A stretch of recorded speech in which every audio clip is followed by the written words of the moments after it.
Hello বন্ধুরা, তো তোমরা সবাই কেমন আছো? এখন মৌসুম খুব ঠান্ডা, সেই আমরা বিছানার মধ্যে বসে আছি। আর দেখো আমার ম্যাডামের কাণ্ড, কালকে পরীক্ষা আছে আর আজকে কেমন মোবাইল ঘাঁটছে, বই খাতা ছাড়েনি, রিলস দেখায় ব্যস্ত আছে। কাণ্ড দেখো তোমরা।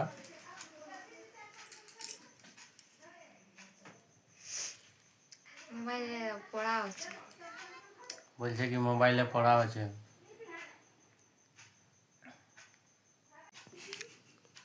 দেখো বন্ধুরা, দেখো কাণ্ডগুলো দেখো, শুধু দেখো। এগুলো পড়াশোনা হচ্ছে না মোবাইল ঘাঁটা হচ্ছে, আমি তো কোনো নিজেই বুঝতে পারছি না। কালকে আছে পরীক্ষা, কি লিখবে খাতায়? গুড নাইট বন্ধুরা, বাই বাই।